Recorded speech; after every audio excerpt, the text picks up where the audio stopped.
Good evening, Dr. Redinger, for being here tonight. I'd officially like to welcome you to Nashville and the Metropolitan Nashville Public Schools. My name is Anna Shepard, and I'm the chair of the board, and I represent District 4, which are the neighborhoods of Donaldson, Hermitage, and Old Hickory. You didn't go there today, but this going towards east side, East Tennessee. I'd like to have my fellow colleagues introduce themselves, and if we could start with you, Ms. Frida. Good afternoon, good evening. My name is Frida Player-Peters. I'm District 7. I represent basically from the southern part of kind of the 12 South area or fairgrounds, all the way down kind of the International Corridor, Nolensville Road, out by the airport, and down by Smith Springs. So very ethnically diverse, kind of the northern half of the southern part of the county. Hello, my name is Fran Bush, and I represent District 6, and that encompasses the southeast part of town, Antioch. It's the Antioch-Cambridge cluster. I manage about 21 schools, really big area, so welcome. My name is Amy Froeg, and I am in the southwest part of the city. I've got 5 neighborhoods, which I would list, but I don't think they'll have any meaning to you. But I also have pretty diverse population, as most of Nashville is diverse. So I actually have socioeconomically from a very high end down to a lower income area, and a great amount of all kinds of diversity in my schools, which has been a great thing for my kids. And I'm a parent in the system, and that's how I end up on the board, and I am in my 8th year. Thank you. Hi, I'm Christian Buggs. I represent a very gerrymandered district, but gentrifying district, District 5, East Nashville, portions of North and South Nashville. I have the smallest landlocked district, but I have the largest number of schools with 42. Former teacher in MNPS, grew up in Nashville, so I'm one of those unicorns. I also have a 2-year-old who will be turning 2 Saturday, so that's my investment in MNPS. Jeannie Pupa-Walker. I former teacher and administrator here in Metro Schools, and grew up in my district, which is in the middle of the county. I always say I have Belmont, Lipscomb, Vanderbilt, sort of as my center of my district. Mostly high income, middle income, very involved parents. We have some diversity, mostly socioeconomic, very active schools. And welcome to Nashville. I'm Rachel Ann Elrod. I represent District Number 2, which is Southeast Nashville, which is mostly the Overton High School cluster. I am a former teacher, but not within MNPS, and have 2 5-year-olds that just started kindergarten this year at MNPS Public Education School.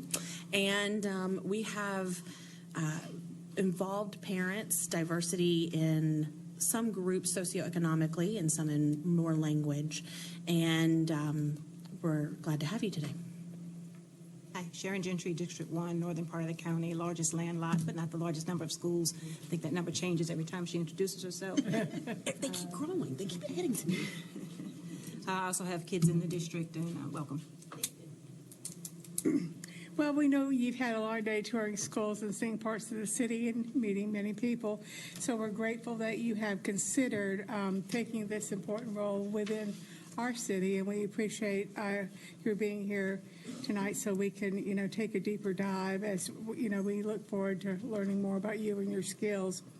I'll be reminding you that we'll be asking a series of questions of you, and every candidate will be asked the same questions that you received in advance.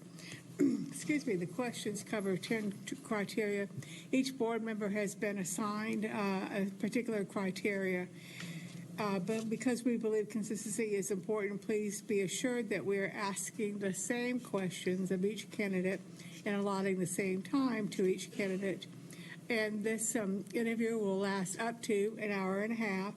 And I would remind the audience that we do have comment cards that if you don't hear a question that you would like to hear, or if you have some concerns, please feel free to complete as many comment cards as you feel necessary and drop them in the basket. Or you can even contact a school board member or your school board member to express those concerns or questions Our coordinator of board operations, the lovely Miss Cannon Boba, will be holding up a sign when you have 15 minutes remaining and you have 5 minutes remaining. So let's go ahead and begin. We have read your resume. I reread it again this morning, and we know a little bit about you. Is there something that you'd like to tell us that's not on your resume? Sure. I would say that I would like to highlight that one thing that's not on there is I do mentor aspiring administrators, and so I really encourage. That's how I became an administrator. Is I was mentored and encouraged and lifted up, and so that's what I do in systems that I work with. And right now I have 7 administrators. Oh, a little closer. Okay. Right now I have 7.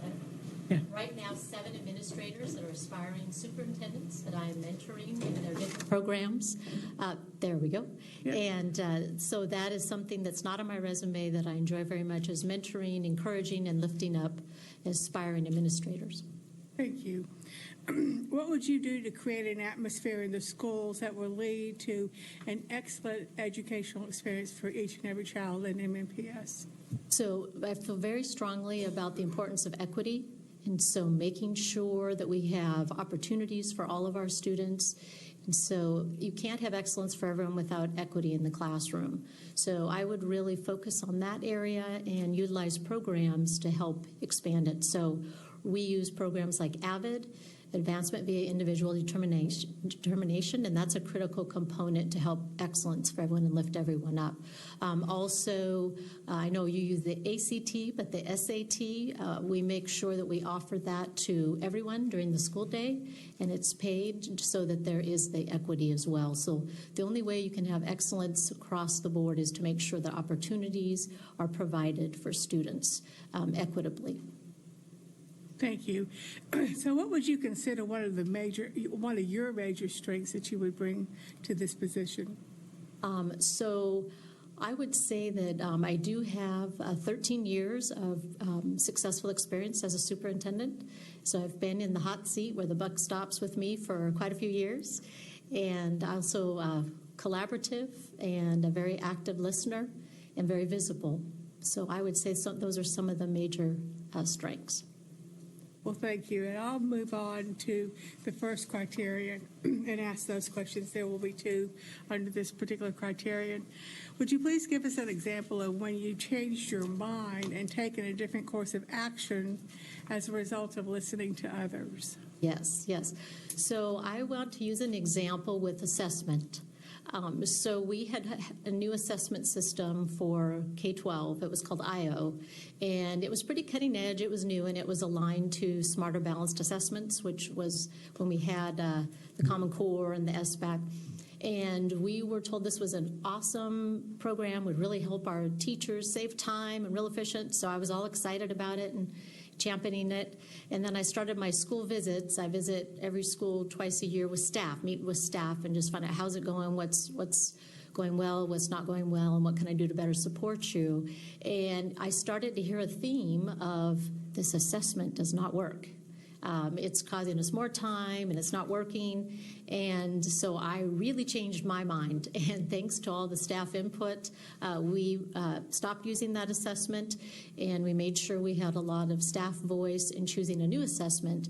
So we use a different one now called Illuminate Education for K-12, and then we use MAP for interventions, and then, of course, the SAT, and then we have precision exams for CTE courses. So something good came out of it. We have a much more robust assessment system now, and I'm glad I changed my mind. So just as a point of clarification, did you already start this new assessment, or this is prior to starting it, the concern? No, we started it. We were starting it, and I was doing my school visits, and it was during the late fall. Okay. And yes. All right, second part of this criterion. In your administration, what avenues are open for you to listen to the concerns of your employees, students, parents, and the community? And how would you plan on making time available to listen to all those groups? Yes. So this is a very, very big priority for me. In the different school districts where I've been a superintendent, it's critical to be visible and to have ways for people to communicate with you. So I have an open door policy. And people know if they want to talk to me, they can. Staff members, parents, students, and they do take me up on that, and so it helps me keep a pulse on the school district. So I would do the same here, keep an open door, and have it always open. And then I also find there's many times that I need to go out into the community and get a lot of information as well. So I like to do school visits and meet with staff directly. I've thought about with 30,000 students and 4,000 employees, we have 56 sites. I can get to all of them twice a year, and so you have to be intentional, and I would do the same thing here, make sure to be intentional and meet with, whether it's in the teacher's lounge when they're eating, talk with them, sit, and so that they know who I am and there's a face with the name. I think that's really, really important to be out in the community. Also with the community, we have used, and with staff, a program called Thought Exchange, and it's a two-way survey communication tool. And you can ask about your schools as a whole district or individual programs, and you get feedback, and then everyone stars an idea they like from someone else. And so it's really a community forum that's online, and we have found that to be a very good way to get information. And we actually used that when we recently are shifting to a 6-8 model from a K-6 model. We use Thought Exchange, and that helped a lot. Also with students, I have a student advisory council that I meet with monthly, students from every high school. And then I do middle school visits as well to go into all the middle school students. And usually I have lunch with the leadership teams at each middle school, and I learned a lot from our middle school students as well. So visibility, being out in the community, survey tools, all of those are critical. Thank you. So we have one board member who is out of the country on a trip that she had planned long before we had planned this process. So I'll be taking a couple of the criteria. Oh, okay. But we'll start out with criterion 2, which is has to do with change. So the first question I have is describe a significant change that you initiated in your current role and tell us what evidence you have to show it was a positive change, and how did you build support for that change? All right. Well, I'll use a change that actually involved our school board. So when I came to Spokane Public Schools 8 years ago, nothing was on the computer. So huge notebooks and reams of paper were delivered every week to all the school board members' homes, and nothing was, with on a computer. So very inefficient. However, the board liked it a lot. So I planted some seeds. We went to some school board conferences, NSBA together, and we looked at the board docs, and a few of the board members got real excited about it. So the significant change, I planted some seeds, saw definitely a need. We brought in a pilot from the company board docs, and we did a pilot and tried it out, and I'm happy to say that we are using board docs in our system. We have for the last 4 years, and why we know it's great is our community has said that they feel we're much more transparent with our school board meetings now because everything's online. They can access the minutes and board docs really easily. So we're much more transparent. We have a lot more involvement of our community, and our board is much happier as well because they don't have these huge notebooks they have to find a place to put in their homes. How do you keep up with educational research and initiatives that may drive change? So always been very important to me to stay abreast of the latest in education, in educational theory, as well as practices that are in place. So how I do that is I do have some journals that I read, and so it's School Administrator, which is American Association of School Administrators, Educational Research, and then the American School Board Journal, because I always like to know what my school board members are reading. I make sure I read it too. And then I also belong to some organizations. I'm a member of the Urban Superintendents cohort for the state, for the nation. And it's a group you're invited to if you are serving in urban core. And so there's very, very large school districts and medium-sized districts. And we meet annually for a conference. And this year we're meeting in Rochester, New York.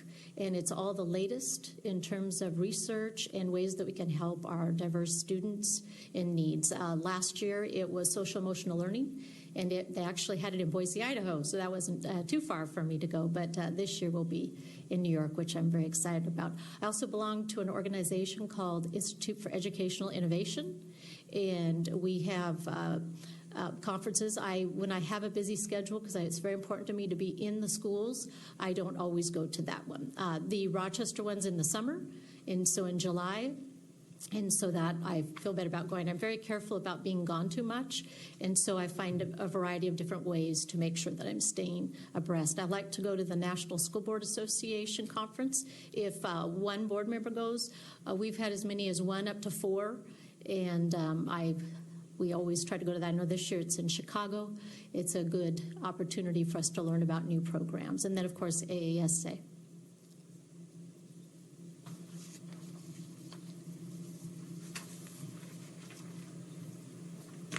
Hi. So the questions are very tactical as they're worded, and so I'd ask you to kind of push a little bit on strategically and on student and how they affect student outcomes for you. First question I have, my criterion is under diverse groups. I'm sure you know that we've got huge diversity as people have introduced their districts, both socioeconomic, ethnic, and racial. So the criteria here says seeking to understand your ability to unify diverse groups and maintain high morale among employees. So first question is, how can you bring together a diverse, talented group of individuals to form an effective team? So this, as you know, and I have a saying, we're only as good as our people. So and it starts at the top. You have to have a very strong leadership team. And I feel very strongly about the importance of having people with very different thinking. And so you don't have groupthink where everyone has the same ideas. It's good to have disagreements, respectfully, of course, but that's how we grow and develop, is having people around us that have differing viewpoints. So in a diverse team, that's critical. I do feel strongly in growing a team from within a system.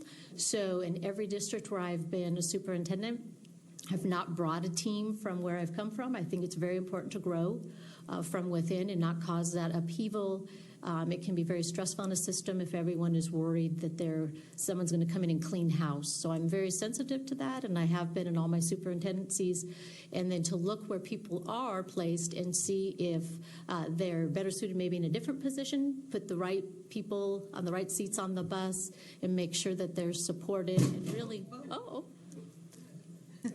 really play upon people's strengths, and so that they can really be successful. So that is a critical part of building those diverse teams. And then also doing a lot of team building is important as well. We've done things like True Colors and Strengths Finders just to really know and value the differences in the way we think, the way we make decisions. The next question asks you to describe a situation related to your current job that demonstrates your ability to inspire and motivate people. Yes, so I will let me think of a good situation. So I'll give one that really we've had such good feedback, and it's such a little thing, but sometimes those little things are what really helps morale and motivates and inspires. So we have a lot of our schools will create T-shirts, wear T-shirts. I saw that even today for your school, but we really didn't have anything for the district. And so we worked with our union, the SEA, and came up with an idea we got a really good deal. Most of it was donated by businesses, a district-wide T-shirt.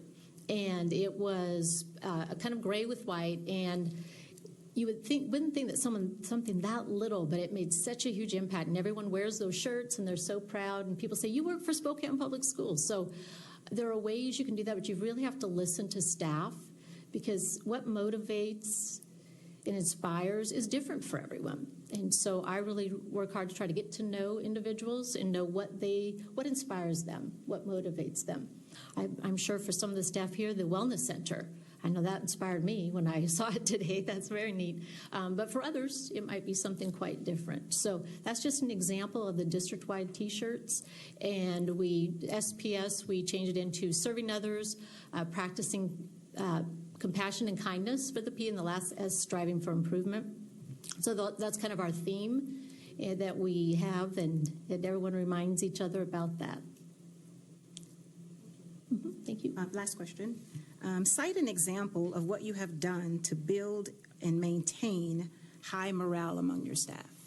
So this is really important, and as I've been doing a lot of research here, a very important component that staff feels loved and valued and honored. And I've done a few things. One that has been very successful is the staff really loves is we'll do a drawing at the beginning at our benefits fair, and it's optional. You put your name in, and about 6 to 8 people are drawn, and then I go and spend the day with them at their work and shadow them, and they really like that. That's been very motivating. They'll like it when I'm working with the custodian for the day. That's always a good reminder for me. Believe it or not, the day when I was the most tired was kindergarten. I spent the day in kindergarten, and I was like, okay, I really remember, getting up and down and just taking care of the little ones. So that has really helped morale. People really like it when I do that. I mix it up a little bit so it doesn't get stale. One year, if you put your name in, I took you out to lunch. You had to pick the restaurant, and I paid for lunch, and then I get to know them really well. And then another year, if you were drawn, I would bring treats for your whole staff. And so just mixing it up. Another thing that I do to motivate and inspire staff is just be visible. So the staff visits, people always look forward to those. I like to go to plays when we have a play that's going or a music production. It just means the world to staff when they know that you go to the events and care. I also make sure that we survey them often about how things are going. I don't ever assume that everything's okay. I make sure that I'm checking in on morale and needs, and that we're really meeting the needs of our staff. Very important. Thank you. Thank you.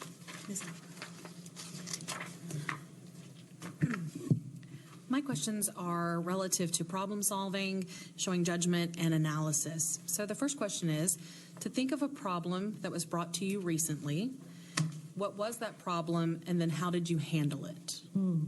So, and I would be shocked if you're not dealing with the same problem here, but vaping is a very big problem in our middle and high schools. And so the students brought it to me in my student advisory group, and they said, Dr. Redinger, we're very concerned about the amount of vaping in our bathrooms, and we really need help. Our administrators don't know what to do. We don't want to use the restrooms. So I brainstormed with the students and brought in the high school principals, and we came up with some ideas. And one idea was, they were helping brainstorm, was to fine students, like they get a fine if they were vaping. Another was to put in vaping detectors. And another one was to educate, do these forums and work with the regional health district. Well, fortunately, we decided to do the forums. I was not a fan in the board of fining students because we really wanted to get them help rather than do that. So we worked with the regional health district and all of the community organizations, and we got to the local hospitals and medical facilities, and we did a community forum. And students spoke, and they talked about how it was sandblasting the UC lungs and, really helping them understand. And we did posters and did a very big educational campaign, and I'm happy to say that the vaping is down quite a bit from that. And the students really took it on. They wanted to lead it. So we had the leadership groups from all the schools really helping take a lead on that. So that was a problem that we solved together. It was the whole community, and it's still something we continue to watch and make sure we're addressing, but I was glad the students brought it forward. Thank you. And the next question is, tell us about the most important decision you've made recently and explain how you involve the people who would be affected by this decision. Well, we've all know the coronavirus, so I think right now that's probably been my most important decision. On Friday, we had an emergency it's our group that we meet for crisis management and crisis in a critical command. So we all met. It was a large group of people. We made sure everyone was there. Our safety and security director, our district nurse, our health and safety inspectors, everybody met together to decide on our course of action. And we talked about, masks and gloves and where they were stored, and a very, very, very good meeting. And so the most critical decision that I made was keeping school open. And our regional health district felt strongly that that was the right course of action. And we're working very closely with them to keep schools open because our students we do have a lot of students in poverty, and they rely on their meals for our schools. So I did not want to, we're very careful about when we close schools. And this was a situation where we decided to keep them open. Thank you. All right, it looks like the next set of criterion that's been decided for us deals around your communication, your effective communication. We're looking for someone who speaks and writes effectively to communicate the successes as well as the needs of a school system, someone who is seen as an advocate for children and for public education, and for someone who can build support, confidence, and pride in the school system. With that being said, our first question is, when, to what group, and on what subject was your last speech? Oh, I talked about this a little bit earlier, but I would say that my last speech, which was very much needed, was on the Hill in Olympia. And I went there with some of my peers, the other large districts in Washington. It was Seattle Public Schools and Tacoma Public Schools, and then Spokane. We're the second largest district in the state. And we met with the Speaker of the House, and Lori Jenkins, and we met with the Senate Majority Leader and Senator Andy Billig, and they asked me to take the lead, and I did a speech about funding of special education and how important it is and how our state has not fulfilled its obligation to fully fund the state component of basic education. And so we feel it was effective. I was kind but direct in terms of our most needy students are not getting the services and support they need from the state, which the state is supposed to amply fund by our Constitution. So that was the last speech I had to that group. And I also reminded them that we understand that the federal government has also not done their part. They're only paying for 11% versus the 40% that they're supposed to. So that was the latest speech I did. Perfect, thank you. All right, second question. What evidence can you cite to demonstrate you are an effective writer? So I work very closely with the communications department, and I have in my other districts in terms of working on making sure that my voice is heard. So I will do drafts, and then we work together to go from the draft. I guess I could demonstrate. I've written op-eds for our newspaper about funding education in our T24 initiative, which is technical school 2-year and 4-year. Also newsletters. We have a SPS Spotlight newsletter that I write a little piece in. We always make sure that I do the drafts and the initial thing. It always, because you have to make sure the voice is there. People can always tell when I haven't written something. Like, you didn't write that. So I always make sure that I've written it. And then, of course, I wrote a dissertation, but that was a long time ago, so that doesn't count. But I would say my op-eds in the newspaper, emails to staff. We've had, when there's a tragic situation, I make sure that I write to staff and that I'm there for them. And, when we have deaths, that type of thing. Thank you. And lastly, have you been successful in getting strong parental and community support for a school, program, or district? Tell us about one such success. All right. I will probably use last year the passage of our bond referendum. So it was the largest bond referendum that Spokane Public Schools has ever asked the voters to support. In Washington, the school board has taxing authority. So we went and asked for approval of a $495 million bond to build new middle schools, 3 new middle schools, renovate 3 middle schools, and update some of our elementary schools and option schools. So we knew it was a big ask, a heavy lift, and we also were going to partner with the city on libraries. And I know you have that model in some of your schools in terms of the public library with the school system. And but a big ask, and so we worked very closely with the media, with our citizens group, with our community, with our mayor. The mayor and I went all over the place talking and about it with groups, and we were very successful in galvanizing the community and passing that referendum at almost 70%. So almost a record high, and by far the largest amount. Traditionally, we had run bond referendums. We run them every 6 years at about like 260 million. And so this was significantly more.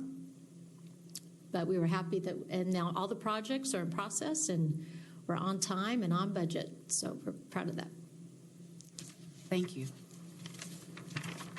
Hello. This criteria relates to demonstrating the ability to work effectively with diverse students, populations, and multicultural groups within the system and the broader community. The first question under this criteria: what evidence can you cite to demonstrate you have the ability to work effectively and with diverse students and multicultural groups?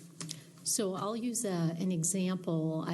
It's called the Superintendent's Work Group. So it was a group that I established to bring all of our diverse communities together, to work together for the good of our students, and to really look at our data and to improve it.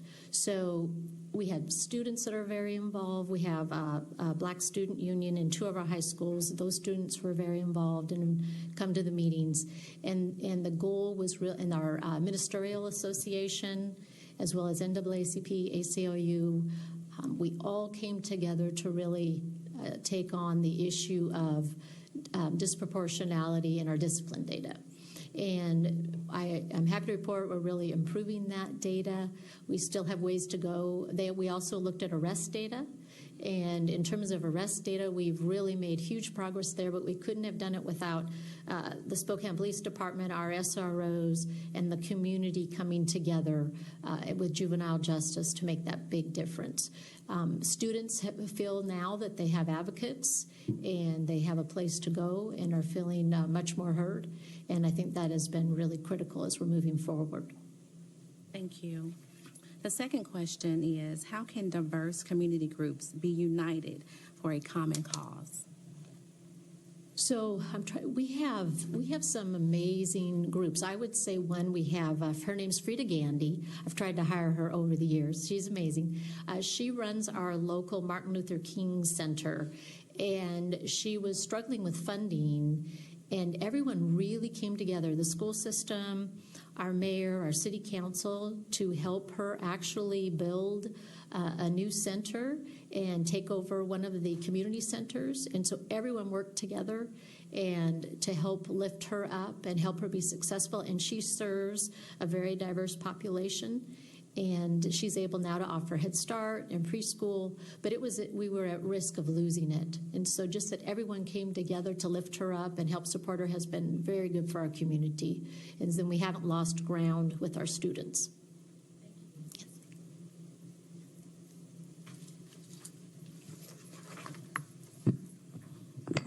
My criteria has to do with working effectively with individuals, employees, businesses, and diverse groups in the media to build confidence to generate support for the schools.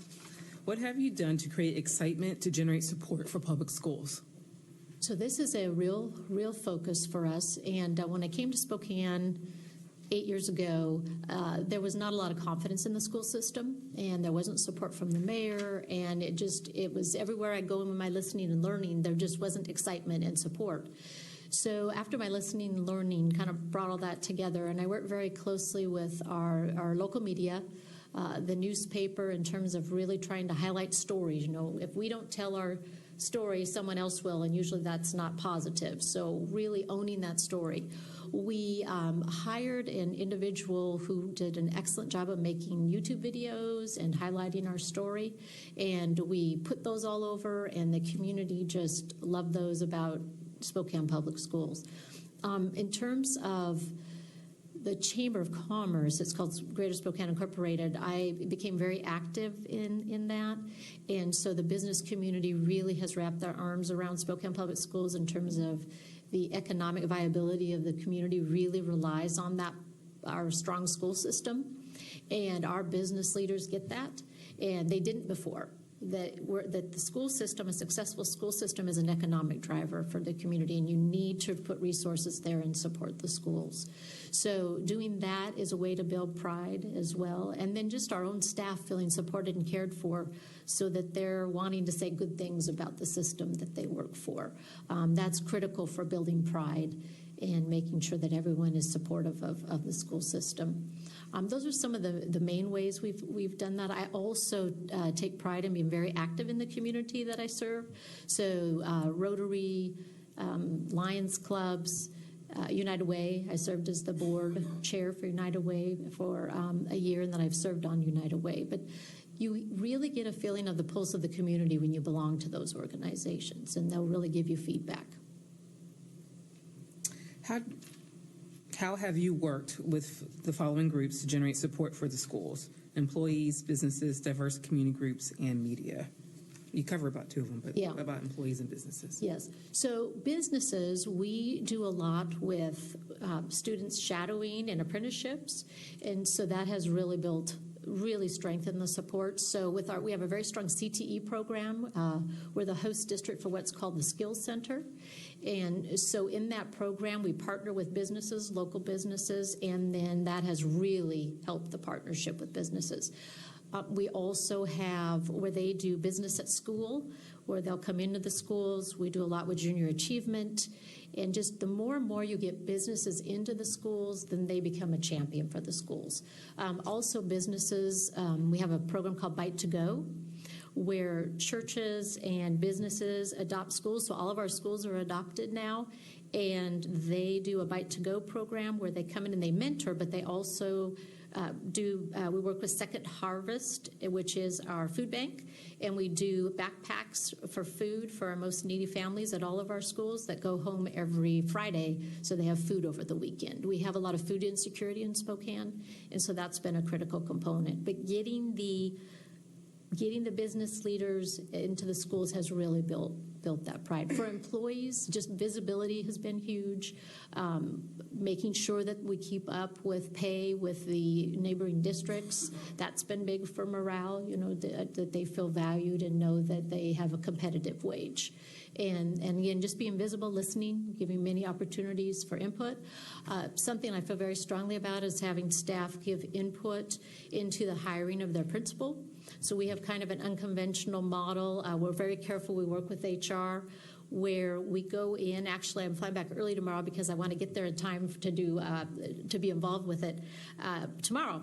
But it is basically the entire staff, classified, certificated, are invited to be a part of the process, and so that they really have a sense of ownership, and they get to help with the characteristics that would be a good match. So we look for a pool to take to the staff that they feel good about. And usually we found that 3 is a good number, where you really feel that there's choice and options there. There was only one time when the staff said, we don't like any of them. And I said, okay, we'll start over. But they really knew that they had a voice, and it's genuine. Thank you. Okay, criterion 8 is mine. So this one addresses creating a vision for the system, establishing challenging goals, developing plans for the future, and building support to accomplish your vision. So question number 1 is, describe how you have led a school or a system in creating a vision and building support to accomplish that vision. So for many years, the pendulum swings back and forth in education, and I've been in education now for 30 years.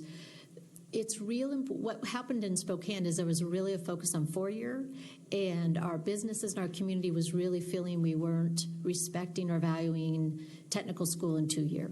So we re-looked at our strategic plan and our mission and our vision, and our entire community wrapped around the idea of T24, a vision of T24, and that's that we're going to prepare our students for a pathway. It might be technical school, it might be 2-year and 4-year, but we are going to make sure that we attach that to a pathway and a dream for the student, and not just one, that there's only one pathway and either you did it or you didn't.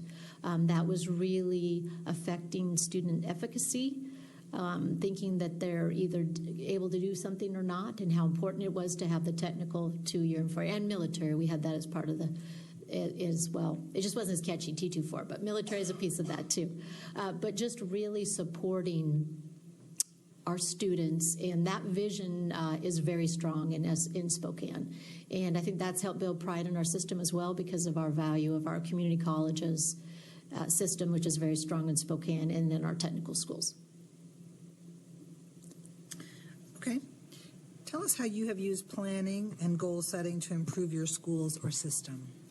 So that is very important. The board and I work very closely together on establishing, we have a very strong strategic plan, and all of our budgeting and our decisions are all built around the strategic plan. So all of our priority goal areas, the tactics, and the initiatives underneath each of those, the evaluation are all tied to budget and strategic plan. So when we have an idea of something we want to add, there's a place where it ties in so they don't become disjointed. And that has been critical for our planning, and those go hand in hand. And so, and also we've learned, and I've learned over the years, that it's really important to start budget planning right away. Like it takes so long for the next year, so we'll finish a budget and we start planning the next year's budget right away. For years, SPS was starting budget planning in March, and as we know, that was way too late. So we actually start budget planning for the following year in late September, early October, and then we talk about it, look at resources, look at our dollars and our strategic plan and our priority goals, that everything's aligned. It also sets staff up for success because everyone knows the expectations and what we're working on, and so that there isn't a sense of, hey, where did you forget this? But because everyone knows what we're really focusing on for the school year. We have something called an agenda planning calendar that lays it out for the year, and so the school board can see in staff what's coming up, and if something's missing, we talk about it and make sure it gets added. And then that way it doesn't look like we're forgetting things, and so that helps with relationships as well. My final question is, how did you obtain the support of the board, staff, and community in the development and implementation of your plan? So strategic plans really need wide, and I know you all know, the stakeholder involvement. It can't just be a small group of people in a room. It has to be everyone working together. So we did large-scale stakeholder forums. We did use that thought exchange I had talked about getting ideas about the mission and the vision, and also about what should be our priority areas.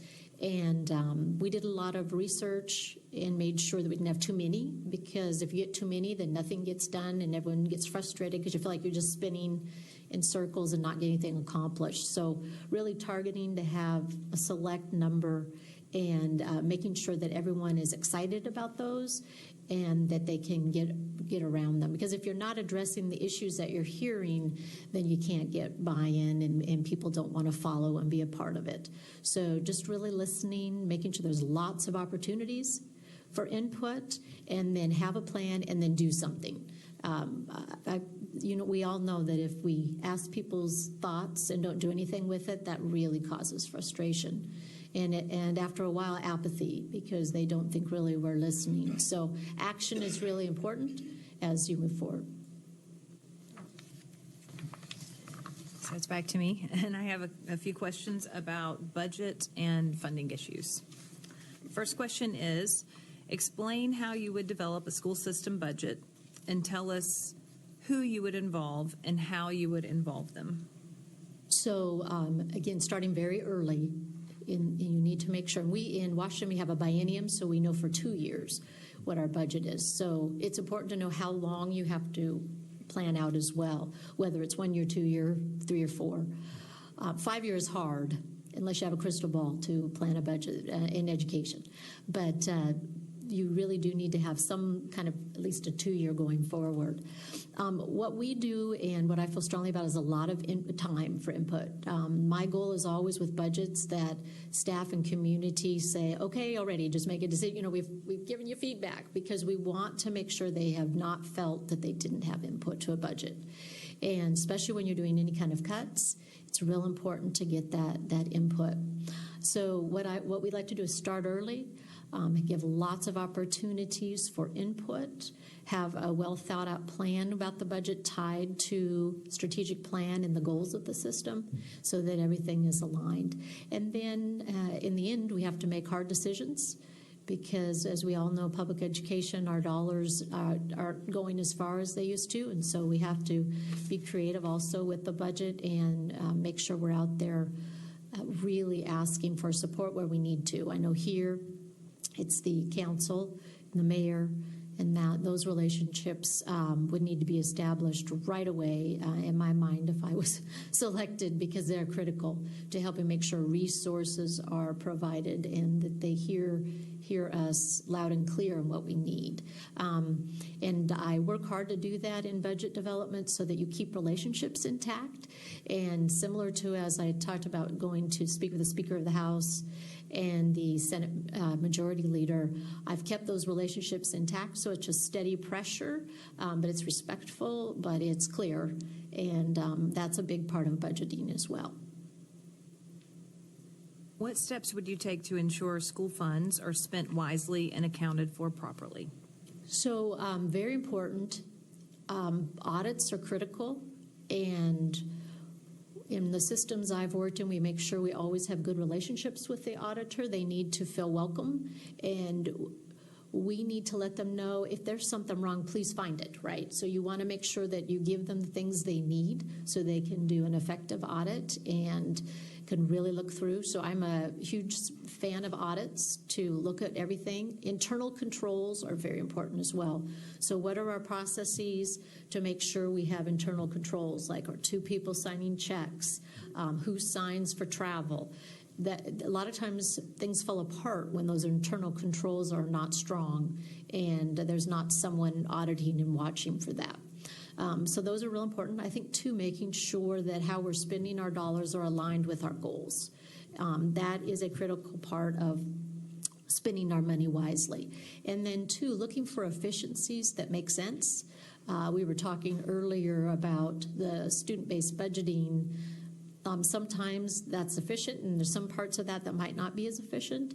And so really deciding about when is choice a good thing and when do we need to be a little bit more efficient so the dollars really are serving our students. So look for redundancies to make sure that we're using our money wisely. And you've already touched on this a bit, but our board is dependent on the city council to fund the budget. How would you propose to gain their support of the budget? So very critical. As you know, in Washington, we have the school board has taxing authority, so a little bit different dynamic. In Virginia, we had a board of supervisors. So we had a county administrator and then the board of supervisors. So I had the experience of going to their meetings, building relationships, and stating our case of why we needed support. So relationships are critical. So I have always had very good relationships with our city council and our mayor, and so that is critical to having a relationship. I find that it's before I'm asking for something if we can build that. So I would definitely spend time meeting with Mayor Cooper and getting to know him and make sure he's clear on our priorities and why it's good for Nashville. Again, schools, strong urban schools, it's an economic driver, and you want a strong urban core. It's critical. And, our community really wrapped our arms around that in Spokane, and in Nashville does the same. But I think we, in both cases, need to do more, need to recognize how important it is to have the very best staff and that people are with the correct wages and that they're very supported and that we have the programs as well to really meet the needs of the students. So I'm a huge proponent of urban cores and supporting them and advocating for dollars.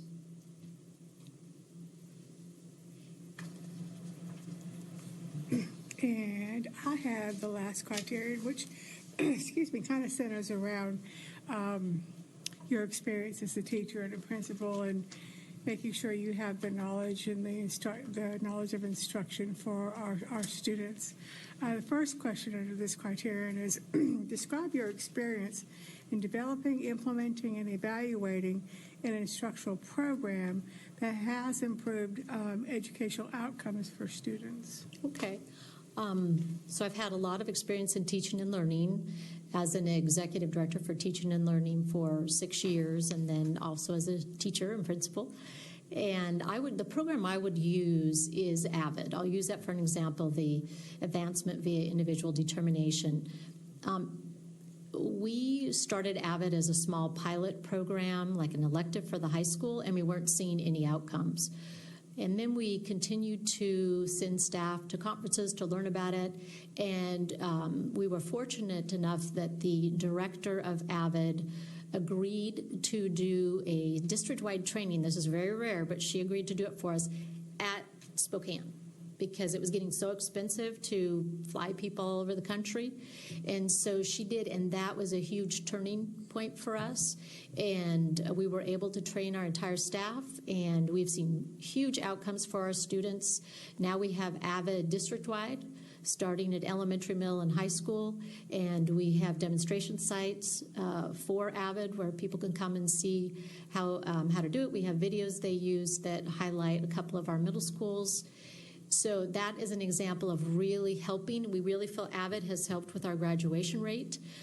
We used to be at about 67, 65%, and now I wish I could say 89, we're 88.7% graduation rate. We're very proud of that. We feel AVID has been instrumental in that, and also really helping our students achieve their dream of the T24. So AVID is a program we adopted. We've seen great results and a great impact for our system. Thank you. And part two of that is what learning theories have you found to be the most useful in improving student achievement and better preparing students for life? So I've always felt strongly about this, and I'm glad that it's back in vogue because it never should have gone out of vogue, but it's the whole child. And we went for a period of time where the pendulum swung really hard to it's all about the test and content and curriculum. And our students let us know this isn't okay. And I think that's why we've had a lot of the mental health issues and a lot of things going on in our schools with behaviors. We forgot the whole child. So my theory and my belief about learning theories is we need to have the whole child, that humanistic motivational theory. The whole child has to be considered, the social emotional needs as well as the academic needs. And it's important, and my staff hears me say this a lot, we don't go too far the other way, because if we don't teach them content, we're doing a disservice as well. So we need to make sure we get that balance and don't allow the pendulum to swing too hard the other way. We need to educate the whole child and care about their thinking, their thoughts, their needs, their mental health, critical. Well, I had the last criteria, so it appears that we have come to the end of our questions for you.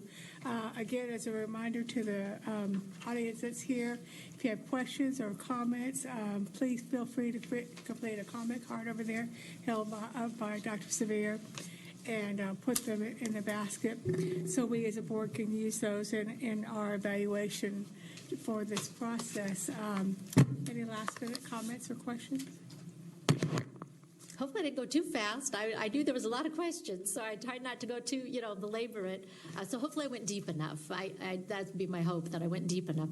But I just I'm honored to be here today, and I would love to be a part of Nashville Public Schools, and thank you. Thank you so Dr. much. Redinger. We appreciate it.